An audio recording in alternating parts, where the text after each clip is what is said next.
నమస్తే, welcome to Telugu రాజ్యం. ప్రస్తుతం మనతో పాటు ఉన్నారు సీనియర్ జర్నలిస్ట్ భరద్వాజ గారు ఉన్నారు. నమస్కారం. నమస్తే. నేను అఖండ 2 రిలీజ్ ఈవెంట్ అయింది. అందులో భాగంగా ఏంటంటే ట్రైలర్ కూడా రిలీజ్ అయిన నేపథ్యంలో ఒక డైలాగ్, నేనే చరిత్ర, నాదే ఆ చరిత్ర అన్నట్టు కూడా బాలకృష్ణ గారు మాట్లాడారు. సో మీరు ఆ ట్రైలర్ చూసే ఉండి ఉంటారు, మీకు ఏమనిపించింది, ఏం చెప్తారు సార్? అంటే టీజర్ అండి, రిలీజ్ అయింది టీజర్. ఓకే, అంటే అది ఒక రకంగా తాండవం టీజర్ అనే పద్ధతిలో ఏదో నెరేట్ చేశారు, కానీ వాళ్ళు రకరకాల ఈవెంట్స్ చేసుకుంటూ పెడుతున్నారు. సాంగ్ రిలీజ్ అన్నారు ఒకసారి, అలాగే ట్రైలర్ రిలీజ్ పెట్టారు, ఇప్పుడు టీజర్ రిలీజ్ పెట్టారు. ఇలా 5వ తారీఖు వరకు జనాల మూడ్ని టువర్డ్స్ ఆ మూవీ ఉంచటం కోసం ఈ ప్రీ రిలీజ్ ఈవెంట్స్ చేస్తున్నారు. ఇంకో 2 ఈవెంట్లు జరిగే అవకాశాలు ఉన్నాయి ఆల్రెడీ. అంటే వాళ్ళు ఒరిజినల్ ప్లానింగ్ ప్రకారం వారణాసిలో కూడా ఒక ఈవెంట్ చేయాలని అనుకున్నారు, కానీ అది ఉంటుందా ఉండదా అనేది కన్ఫ్యూజను. మొదట్లో వాళ్ళు చెప్పింది అయితే వారణాసి ఈవెంట్తో మొదలవుతుంది అని చెప్పారు, కానీ ఇప్పటి వరకు దాని తాలూకా ఊసు ఎక్కడా లేదు. కానీ సినిమాని ప్రమోట్ చేసుకుంటూ వెళుతున్నారు. నిన్న వాళ్ళు విడుదల చేసినటువంటి టీజర్లోను మొన్న రిలీజ్ చేసినటువంటి ట్రైలర్లో కూడా ఒకే విషయం చెప్పారు. నిన్న టీజర్లో ఫస్ట్ డైలాగ్, భారతదేశపు మూలాలను దెబ్బ కొట్టాలి, మూలాలను దెబ్బ కొట్టడం ద్వారా ఈ దేశాన్ని తమ అదుపులో పెట్టుకోవడానికి ఎవరో చేస్తున్నటువంటి ప్రయత్నాలకి ఇక్కడ ఎవరో సహకరిస్తున్నారు అనేది ప్రధానమైనటువంటి నెరేటివ్ ఆ సినిమాలో. ఆ సినిమాలో ఉగ్రవాదం మీద చర్చ ఉంటుంది, పెహల్గాం లాంటి ఇన్సిడెంట్లు ఉంటాయి. ఈ పెహల్గాం లాంటి ఇన్సిడెంట్లు ఉగ్రవాదం మీద ధార్మిక తిరుగుబాటు జరగాల్సిన అవసరం ఉంది అని ఒక సందేశం కూడా నందమూరి బాలకృష్ణ గారితో ఇప్పిస్తారు. ఆల్రెడీ ట్రైలర్లో సర్జికల్ స్ట్రైక్స్ అని చెప్పి ఆయన ఆ బజూకాను ఓపెన్ చేసి బుల్లెట్ల వర్షం కురిపించడం అనే షాట్ చూసాం మనం. ఇలాంటి ధోరణిలోనే నడుస్తుంది సినిమా అంతా. మనకి మొదటి అఖండాలో కేవలం ఈ అఘోరా అనేటువంటి క్యారెక్టర్ జస్ట్ ఒక ఎలిమెంట్ మాత్రమే. ఇందులో టోటల్ సినిమా దాని మీదే నడవబోతోంది. అఘోరా వర్సెస్ స్థానికంగా ఇక్కడ ధర్మభ్రష్టతకి సహకరిస్తున్నటువంటి వాళ్ళని పట్టుకుంటాడు ముందు. వీళ్ళ నుంచి అంతర్జాతీయ శక్తుల దగ్గరికి వెళ్తాడు, వెళ్ళి వాళ్ళతో కూడా యుద్ధం చేస్తాడు. ఆ యుద్ధంలో భారతీయ విలువల్ని, భారతీయ ధర్మాన్ని నిలబెట్టడం కోసం ఏ హైట్స్ కన్నా వెళ్ళి యుద్ధం చేస్తాం మేము, కాబట్టి అప్రమత్తంగా ఉండండి అని ఒక సందేశం ఇస్తూ, అలాగే మీరు అప్రమత్తంగా ఉండి ప్రతి క్షణం మీ పక్కన ఏం జరుగుతుందో గమనిస్తూ ఉండండి, ఇలాంటి సందేశాలతో సినిమా ముగుస్తుంది. ఈ ప్రయాణంలో ఇప్పుడు మనం భగవంత్ కేసరిలో చూసాం శ్రీలీల క్యారెక్టర్, దాదాపు అలాంటి పాత్ర ఇందులో కూడా ఉంటుంది ఒకటి. ఆ క్యారెక్టర్ బజరంగి భాయిజాన్లో చేసినటువంటి పాపతో చేయిస్తున్నారు. ఆ అమ్మాయి పెరిగి పెద్దదైంది. ఆ అమ్మాయి ఇందులో అంటే రెండో బాలకృష్ణ ఉంటాడు కదా అఖండాలో, ఆ క్యారెక్టర్ డాటర్. ఆ క్యారెక్టర్ని ఆ లాస్ట్ అఖండ క్లోజింగ్లో నీకెప్పుడు ఏ కష్టం వచ్చి పిలిచినా నేను వస్తాను అంటాడు ఆయన. అలా ఆ అమ్మాయి ఫేస్ చేసినటువంటి ఒక కష్టంలో నుంచి, పిలిచిన పిలుపులో నుంచి ఆయన ఎంట్రీ ఇస్తాడు. ఎంట్రీ ఇచ్చిన తర్వాత అక్కడి నుంచి ఈ ధర్మ భ్రష్టత మీద యుద్ధం చేస్తూ సనాతన ధర్మ ప్రతిష్టాపన అనే పేరుతో నడుస్తాడు. ఇది టోటల్గా సినిమా ఫ్రేమ్. ఈ ఫ్రేమ్నే దానిలో చెప్పారు బలంగా. బాలకృష్ణ మార్క్ డైలాగులు ఉన్నాయి దీని నిండా. మీరు కొండలలో తొండల్ని తినే జాతి, మేం ప్రతి కొండని ఒక క్షేత్రంగా మార్చి పూజించే జాతి. ఇలాంటి కంపారిటివ్ స్టడీ ప్రోగ్రాం కూడా ఉంది. ఈ కంపారిటివ్ స్టడీ ప్రోగ్రాంలో భాగంగానే ట్రైలర్లో ఒక డైలాగ్ ఉంది,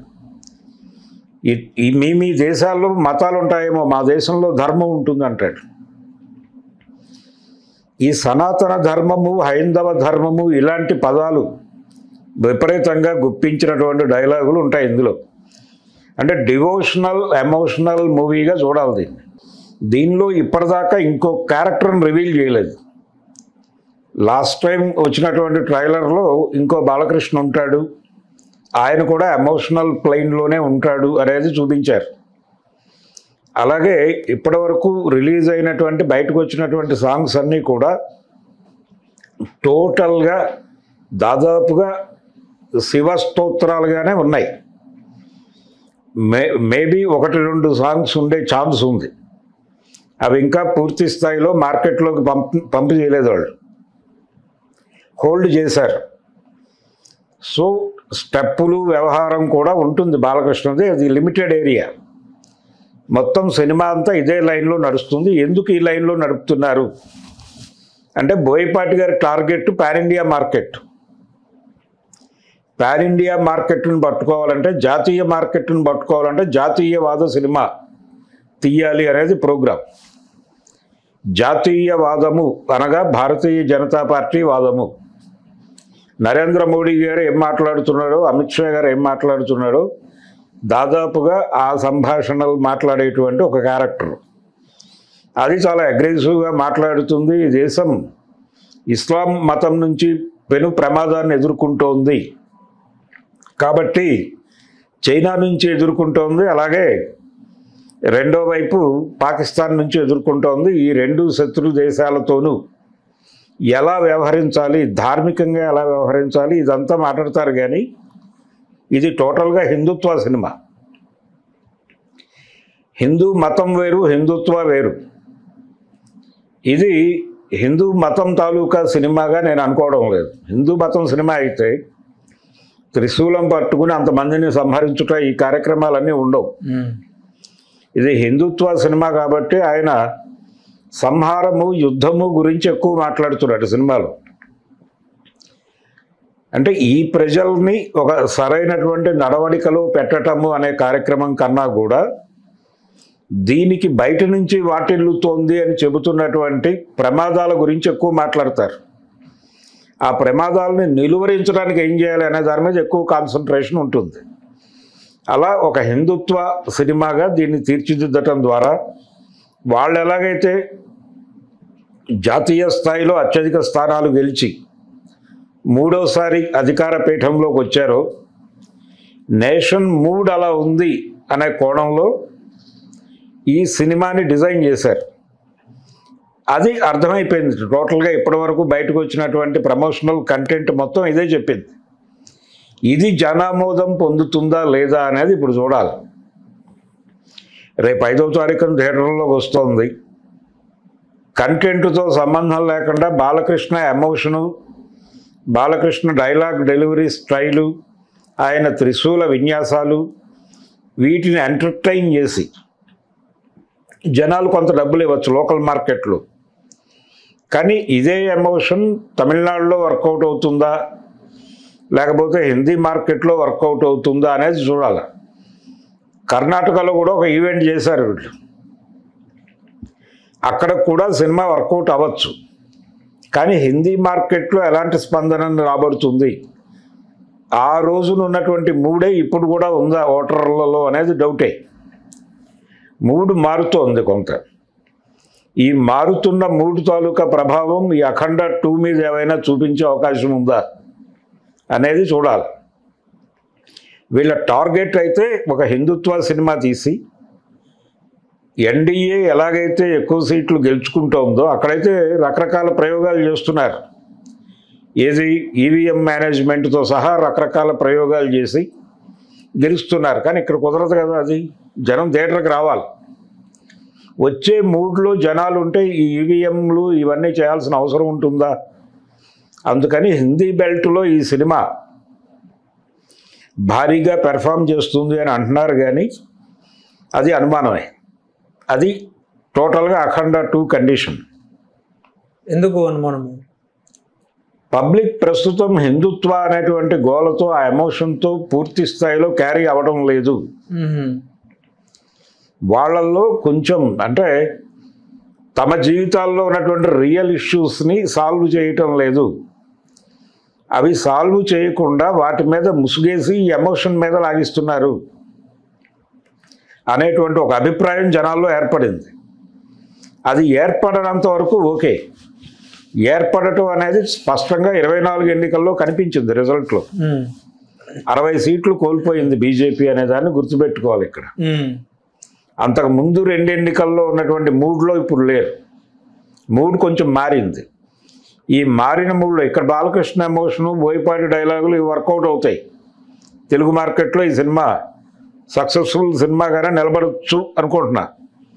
కానీ పాన్ ఇండియా మార్కెట్లో దీని భవిష్యత్తు ఏంటి అనేది అగమ్య గోచరమే, అనుమానాస్పదమే. అందుకని 5వ తారీఖు సినిమా రిలీజ్ అయితే 7వ తారీఖుకి మనకి దాదాపుగా స్పష్టత వచ్చేస్తుంది ఏమిటి ఈ సినిమా భవిష్యత్తు అని. వాళ్ళ టార్గెట్ అయితే pan India market. Pan India మార్కెట్ని కొట్టడం కోసమే వాళ్ళు ఈ కంటెంట్ని పట్టుకున్నారు. చైనాని, పాకిస్తాన్ని విపరీతంగా తిడతారు ఈ సినిమాలో, బంగ్లాదేశ్ని, ఈ దేశాల మీద విసురులు, చిరాకులు, దాంతోపాటు లెఫ్ట్ మూమెంట్ మీద కూడా చిరాకులు, ఇవన్నీ ఇస్లాం మీద కామెంట్లు ఇవన్నీ ఉంటాయి. ఆ డైలాగ్ అదే. అలాంటప్పుడు ఆ సినిమాగా చూడరు కదా పబ్లిక్. సినిమాగా చూడరేమో అనుకుంటున్నాను నేనైతే. అట్లేముండదా? సినిమాగా చూడటము అనేది థియేటర్కి వెళ్ళాక ఎమోషన్తో క్యారీ ఫార్వర్డ్ అవుతారు అని అనుకుంటున్నారు. కానీ అది తెలుగు మార్కెట్లో వర్కౌట్ అవ్వచ్చు. ఎందుకంటే ఇక్కడ బాలకృష్ణకు ఉన్నటువంటి ఇమేజ్ రీత్యా వర్కౌట్ అవ్వచ్చు. కానీ హిందీ ఆడియన్స్కి ఇది న్యూ మూవీనే, వాళ్ళు కనెక్ట్ అవుతారా అనేది ప్రశ్న. ఇది పాన్ ఇండియా మార్కెట్ను దృష్టిలో పెట్టుకునే 200 కోట్లు ఖర్చు పెట్టారు. ఇది వర్కౌట్ అవుతుందా అనేది ఇప్పుడు ప్రశ్న. అందుకని ఇప్పటి వరకు వచ్చినటువంటి ప్రమోషనల్ కంటెంట్ మొత్తం కూడా శివతత్వము, ఆ శివతత్వంలోకి కొంత విష్ణుతత్వాన్ని కూడా జోడించే ప్రయత్నం కూడా చేశారు. అంటే రామేశ్వరం అనే ఒక కాన్సెప్ట్ ఉంది మనకి. అటు విష్ణుమూర్తి కల్ట్ని ఇటు శివ కల్ట్ని మిక్స్ చేసి ఒక టానిక్ తయారు చేస్తారు. ఆ టానిక్కే ఈ సినిమా. ఇది మరి ఏ మేరకు వర్కౌట్ అవుతుంది అనేది చూడాలి. నా దృష్టిలో ఇది కొంత ఇబ్బంది పెట్టే సినిమా అవుతుందేమో. అంటే వాళ్ళ టార్గెట్ పాన్ ఇండియా. ఇక్కడ ఆడేస్తుంది సినిమా, ఇక్కడ కర్ణాటకలో కూడా నడవచ్చు, తమిళనాడు అలాగే హిందీ బెల్ట్ అనుమానం. అది దాని పరిస్థితి. హలో, తెలుగు రాజ్యం ఛానల్ చూస్తున్నారా? సామాజిక, రాజకీయ, జీవన చిత్రణే తెలుగు రాజ్యం. అతిశయోక్తులు, అసత్యాలు ఉండవు. రాజకీయ కోణం కాదు, ప్రజా కోణమే కొలబద్ద. తెలుగు రాజ్యం వీక్షణ మీ ఉత్తమ అభిరుచికి నిదర్శనం.